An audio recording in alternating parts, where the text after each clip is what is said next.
এই এখন মনে হচ্ছে আমাদের রাম রাজত্ব শুরু হয়েছে, কারণ গুন্ডা দমন আইন কিন্তু শুরু হয়ে গেছে।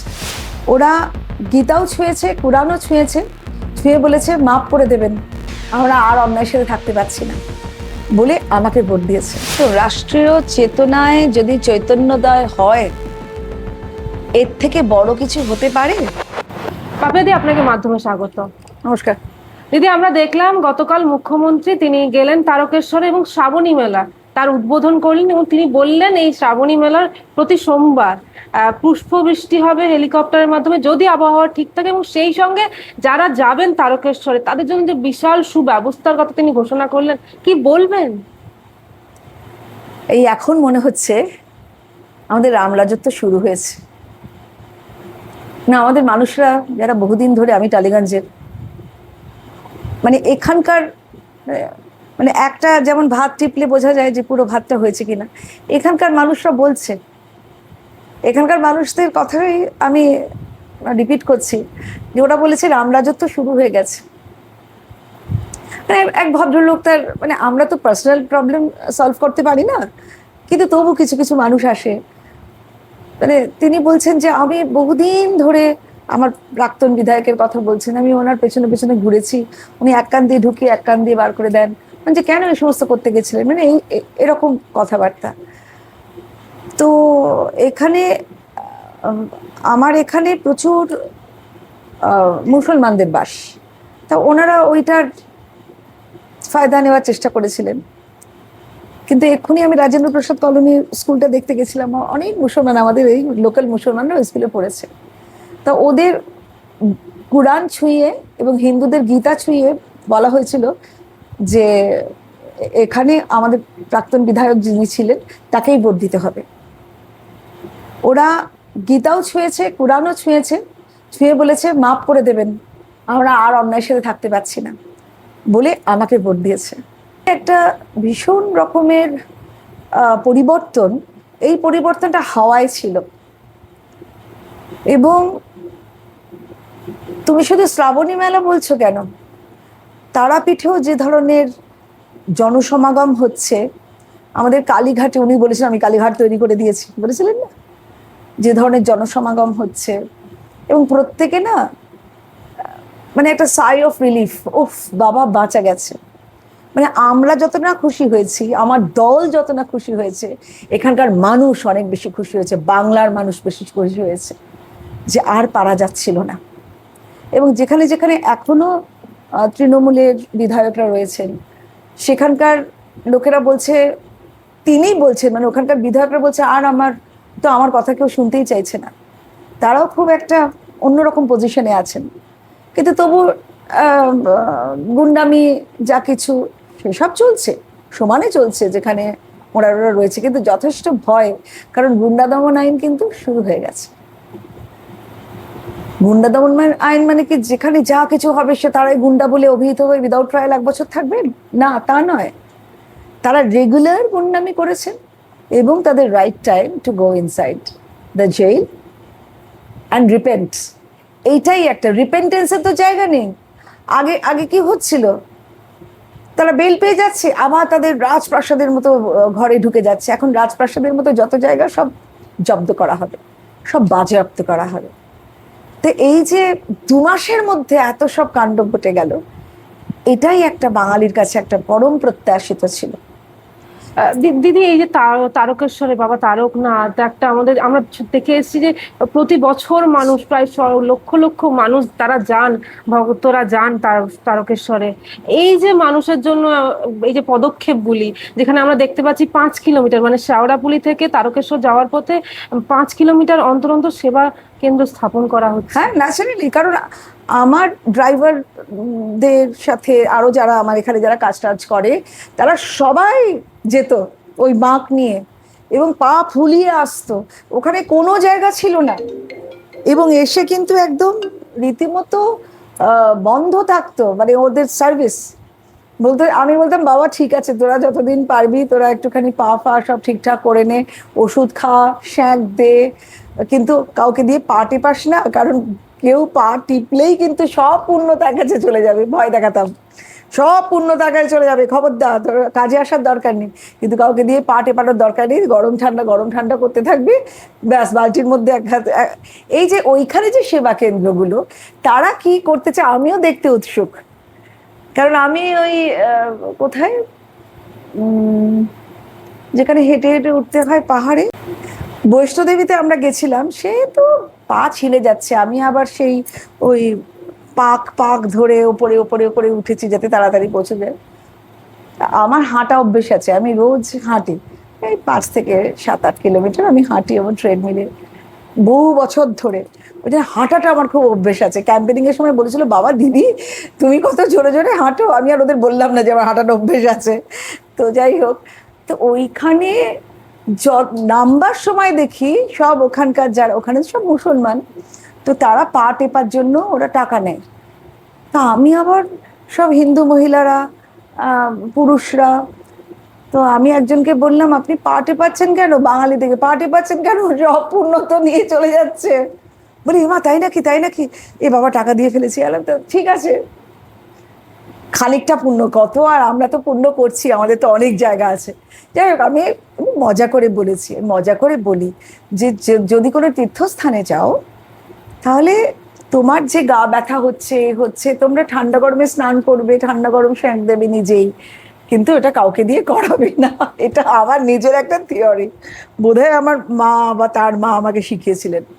তো এই যে সেবা কেন্দ্র ওরা করেছে, সেখানে কি কি সেবা দিচ্ছে সেটাও, জল, ওআরএস থাকবে, ওআরএস থাকছে, জল থাকছে, একটু বসার জায়গা থাকছে, which is very important, বিশ্রামের জায়গা থাকবে, বিশ্রামের জায়গা থাকছে।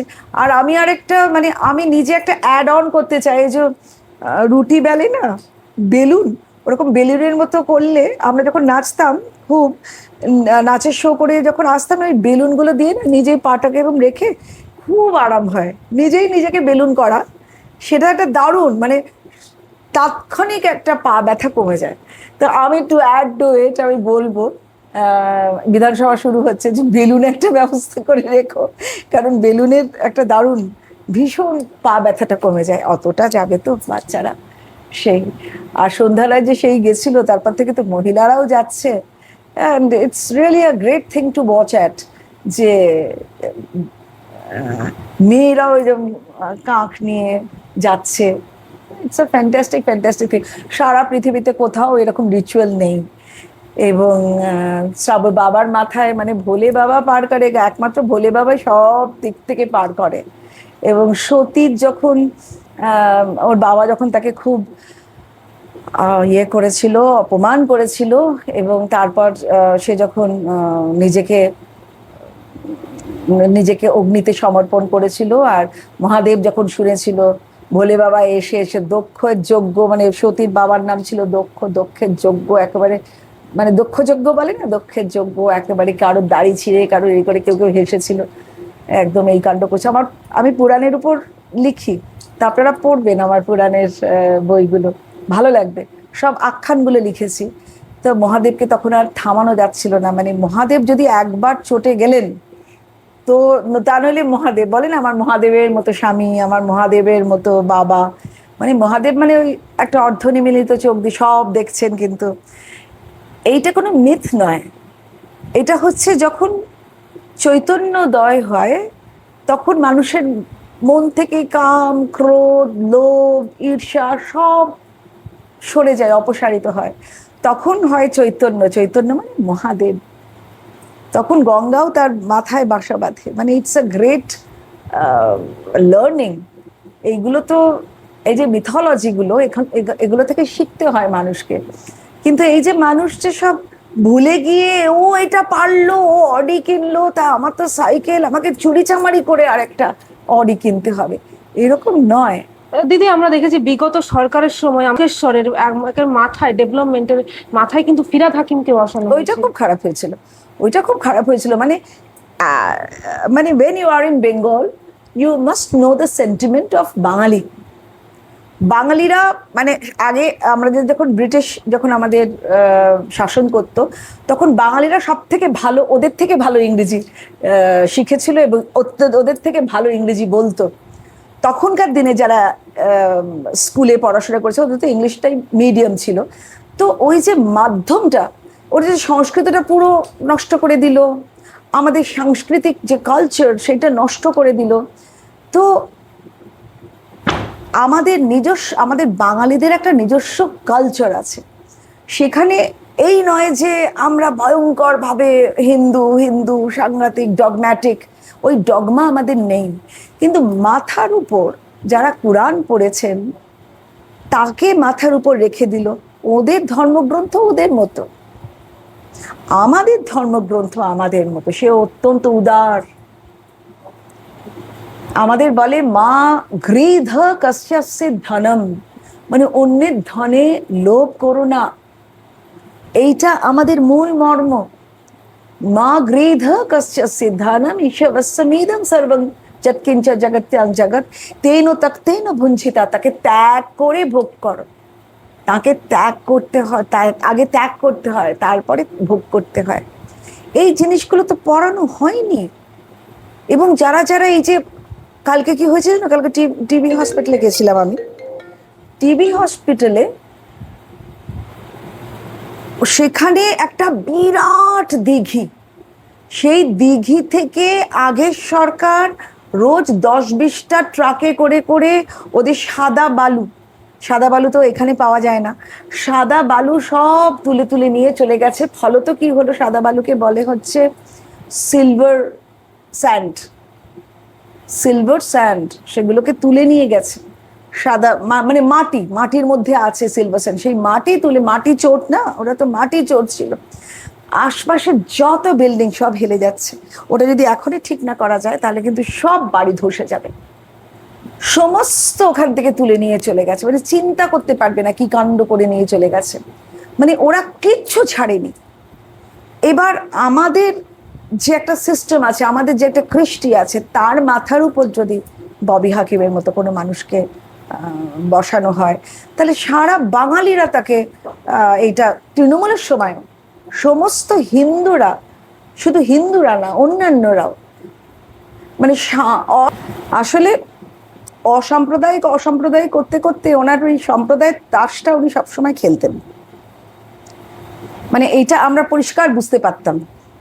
তারপরে কানের পাশ দিয়ে ঘোমটা দিয়ে, এটা ওদেরও পছন্দ হতো না। বহু মুসলমান বন্ধু বান্ধব, শিক্ষিত মুসলমান বন্ধু বান্ধব, তারা বলেছে এইসব, মানে যেগুলো বলেছে সেগুলো এখানে বলবার মতো নয়, সেগুলো না করলেই পারতেন। এবং এখনো পর্যন্ত কিন্তু মুসলমানদের ভোটের উপরই ওনার ওই দিকে তাক করে আছেন। কিন্তু ভেরি সরি টু সে, মুসলমানরা বুঝতে পেরেছেন অন্নপূর্ণা ভান্ডার সব থেকে বেশি মুসলমান মহিলারা পেয়েছেন। এবার যে শ্রাবণী পূর্ণিমা হচ্ছে, শ্রাবণী মেলা হচ্ছে, এইখানে অনেক হিন্দুরা তো যাচ্ছেনই, কিন্তু মুসলমানরাও দেখতে আসেন মহিলারা, আমার নিজের চোখে দেখা, ওরাও দেখতে আসেন এবং আমরা কাউকে তাড়িয়ে দিই না। আমরা দেখতে পাচ্ছি দিদি, ওই যে পুকুর রয়েছে তার সামনে যে লেজার লাইটের একটা দৃশ্য আমরা দেখতে পাচ্ছি, হচ্ছে এটা তো একটা ফেস্টিভ্যাল, মানে মাস ভোর ফেস্টিভ্যাল। আর এখানে কত বিজনেস হচ্ছে, অ্যানসিলিয়ারি বিজনেস কত, সেগুলো তো মানুষের একটা দারুণ একটা এই একটা চাহিদা থাকে যে একটা পুজোকে কেন্দ্র করে, যেমন অযোধ্যায় আমরা দেখেছি রাম মন্দিরকে কেন্দ্র করে, বাবা সেখানকার আশপাশের লোকেরা যা পয়সা করতে পেরেছে, মানে সে বলার নয়। তা একটা মন্দিরকে উপলক্ষ করে, একটা অনুষ্ঠানকে উপলক্ষ করে শ্রাবণী মেলা, মানে মহাদেবের ব্যাপার, বাবা মহাদেবের ব্যাপার। তো সেইটাতে is very important how you react, be of any religion. আর আমরা তো রিলিজনকে রিলিজন ভাবি না, আমাদের ধর্মকে আমরা ধারণ করেছি, সুতরাং এটা আমাদের মোর দ্যান রিলিজন, আমরা ধারণ করেছি আমাদের কৃষ্টিকে, এটা আমাদের অঙ্গীকার যে আমাদের কৃষ্টিকে, আমাদের ধারণাকে, আমরা এতদিন ধরে যা পড়াশোনা করে এসেছি তাকে আমরা ধারণ করেছি। এতদিন যা প্রকাশিত হতো না, এখন সুন্দরভাবে প্রকাশিত হচ্ছে। দিদি, মুখ্যমন্ত্রী শুভেন্দু অধিকারী এই শ্রাবণী মেলা উদ্বোধন করতে গিয়ে একটি মন্তব্য করেছেন। তিনি বলেছেন যে মেলায় নবরূপে আয়োজন এবং প্রচুর ভক্তরা এসছেন এবং তারকেশ্বর এতদিন অবহেলিত ছিল, কিন্তু মোদিজি বলেন উন্নয়ন হবে, ঐতিহ্যও হবে, পশ্চিমবঙ্গের রাষ্ট্রবাদী সরকার, ঐতিহ্যকে মর্যাদা দেবে বিজেপি সরকার। কি বলবেন? একদম, রাষ্ট্রীয় চেতনায় যদি চৈতন্যোদয় হয় এর থেকে বড় কিছু হতে পারে? এবং আমি সেকু মাকুদেরও একটা কথা বলবো, যে আপনারা না ভুলে যান, আপনারা অনেক দিন ধরে অনেক কথা বলেন, লেনিন বলেন, স্টালিন বলেন, কার্ল মার্কস যা যা বলেছেন সত্যি তো, সকলের সমান থাকা উচিত। কিন্তু আসলে কি এই যে ধরুন আমাদের ডিফারেন্ট প্রফেশন, কিন্তু আমরা ভাবি সমান। সব সময় যেটা সম্ভব নয় সেটা নিয়ে পড়ে থাকার কোনো মানে হয় না। কিন্তু এতদিন ধরে যেভাবে আমরা দেখেছি তারকেশ্বর অবহেলিত ছিল, সেটা নিয়ে কি তারকেশ্বর তো বলবেন? অবহেলিত ছিলই। আমাদের সন্তু পান ওখানে গেছে সকলের ভাবনা নিয়ে, যাতে একটা রাষ্ট্র চেতনায় আমরা উজ্জীবিত হতে পারি। সবাই মিলে চেষ্টা করছেন, শুভেন্দুদা চেষ্টা করছেন, আমরা সবাই আছি তার পাশে। এবং এই যে সেবা কেন্দ্র তৈরি হয়েছে, মাথার উপর হেলিকপ্টার থেকে ধুল আসবে, পুষ্পবৃষ্টি, হ্যাঁ। পুষ্পবৃষ্টি হবে, মানে what best we can think of. মানে এটা একটা বিরাট ব্যাপার। দিদি রথযাত্রার সামনে, তার আগে আমরা দেখেছি মুখ্যমন্ত্রী বড় ঘোষণা করেছেন যে কমিটিগুলিকে 5 লক্ষ টাকা করে অনুদান হ্যাঁ, দেওয়া দেওয়া হচ্ছে তো, দেওয়া হচ্ছে। সেদিন আমাদের দেখা হয়েছিল, আমাদের দুজন এমএলএ তো বলছে যে আমরা এটা ব্যবস্থা করতে পেরেছি, মানে সবাই ব্যবস্থা করতে পেরেছে। মানে এটা একটা দারুণ ব্যাপার। যাদের ঐতিহ্য রয়েছে জগন্নাথ দেবের পুজো করা বহু বছর ধরে, তাদের আবার 100 বছরের পুজো বলছিল। তো এইটাকে, এই যে মানুষের ভাবনাকে রেসপেক্ট করা, তার পাশে দাঁড়ানো, এর থেকে ভালো আর কিছু হতে পারে?